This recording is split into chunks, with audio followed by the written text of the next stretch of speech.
Exploring bucket lists, India's evolution, Gandhi's legacy, and Gen Z perspectives. There, and it was, we lucked out in terms of the cruise. Many people want to go to Alaska cruise or Hawaii, and those are probably great cruises as well. But this was a real gem that we discovered. We did the country Norway from west to east around the boundaries of the country, and we saw lots of beautiful places, and it is just a delightful country. Were you able to see the Northern Lights on the cruise? No, we did not. Okay, man, that would be fantastic. That would be great. So here's one thing that I didn't realize maybe a couple years ago. Like, people don't realize how far North Seattle is. Like, I didn't realize like 2 years ago, like Seattle's actually farther north than Boston. Yeah. I had no clue. Like, I thought Boston, there's no way, but yeah, we're like. Yeah, we are right up there. We are right up there. So we are very close to Vancouver, and we've driven on that sea to sky highway from Seattle to Vancouver to Whistler. Some delightful experiences in life we've had. So do you have a bucket list place to go to next? Well, one of them is Greece. We want to do Greece. My wife wants to do Scotland. Okay. And we also want to do Iceland. Oh, wow. Okay. And one of my, bucket list places is Galapagos Islands. Oh, wow. I learned about that when I was a kid, and I heard about Darwin and, all the kind of good things that are going on by way of biology and research and evolution. I really want to go there. So, most Americans are like ignorant about across the world, right? What's some things about India that you think average Americans should know about? Or maybe a stereotype about India that's not true, or maybe is true? Well, I think the stereotypes are there for a reason. Many stereotypes are probably based on some biased or incomplete perceptions. I agree there. But many stereotypes exist because there is some data to support that stereotype. So having said that, I think there is a stereotype that India is a poor country.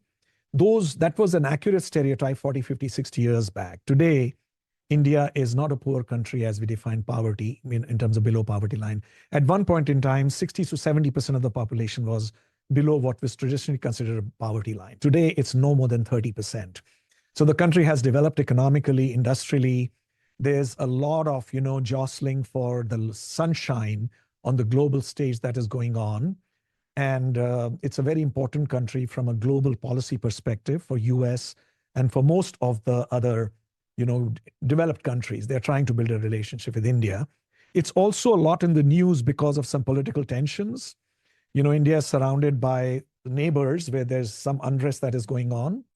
And India comes in news partly because of that. And then the whole world has this very strong conservative movement that is taking place in many, many parts of the world. And that's happening in India as well.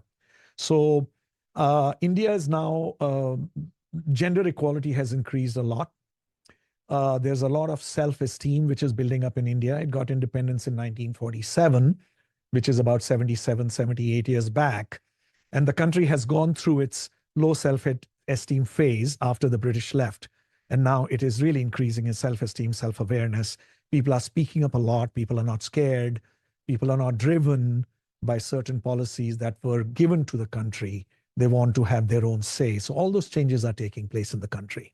Is the caste system still a thing over there? That's pretty much all gone now. Yeah, I don't think it's gone. I don't think it's gone. But yeah, somewhere. Yeah, it is there in some parts of the country. It's not as salient or as consequential in terms of how we live our lives in India, but it is there in some parts. Okay. And in the cities, I think it is less and less of significance or as a criterion for deciding how to and when to interact with people. In some villages and rural areas, I would imagine there is still the caste system at work. Okay, and is Gandhi still considered like a superhero, so to speak, over India? Like he's still kind of worshipped as a national hero? Yeah, I would say that a vast segment of the country's population still considers Mahatma Gandhi as what we call the father of the nation. Okay. Of course, as we become more and more curious, inquisitive, we start digging and digging and digging. And some more information appears, like in the life of everybody. Yeah, stuff comes up. Stuff comes out. No one's perfect. That's right. That's right. Stuff they did. That's right. So partly that phenomenon is occurring, and partly I think there are very strong viewpoints that are emerging in the country about the manner in which Gandhi helped India come out of British rule, and whether he was responsible, who else was responsible, who got the credit, who didn't get the credit. So all those theories are emerging. And I think there's a lot of moving and shaking going on. How do you know the truth? That's not happened almost 80 years ago, right? Yeah, I think the truth will ultimately, as in anything, truth is oftentimes seen through the eyes of the truth maker. And it depends on how curious we are, how willing we are to challenge the truth versus just swallowing whatever we are given. One segment of the country has strong triggers about the history as we were taught in our schools while we were growing up. And now we are discovering that the history was probably not accurate in its demonstration of what were the powers that be and how India got to where it was. So this is a good thing. It's a good thing, Information is emerging and the country is becoming more informed, smarter, wiser, and more critical about its own existence as well as that of the world. So I have this theory as far as history, like back in the 20s or 30s, I think it was the British that made up all these borders, right? Like the Middle Eastern borders, all the stuff they did wrong, right? Like India, Pakistan, around the borders, right?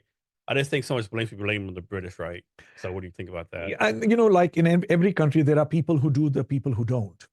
So British ruled India for quite a long time, and there is emerging information that some good things were done, some not so good things were done.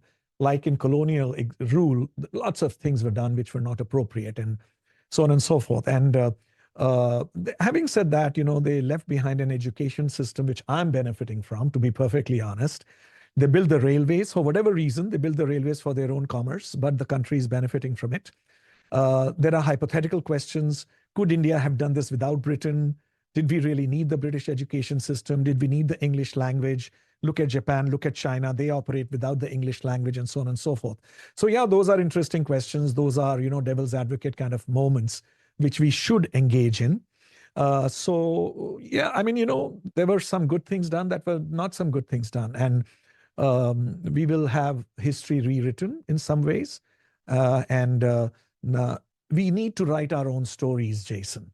Otherwise, somebody else write for us. And I think that is where India is today, where it's writing its own stories. And the younger generation today, the Gen Z, as we call them, are completely not accepting the history and the truth as we knew it. Most of them, in the urban areas, they are discovering their own lives. They are very opinionated. They're very independent, self-determining, spunky.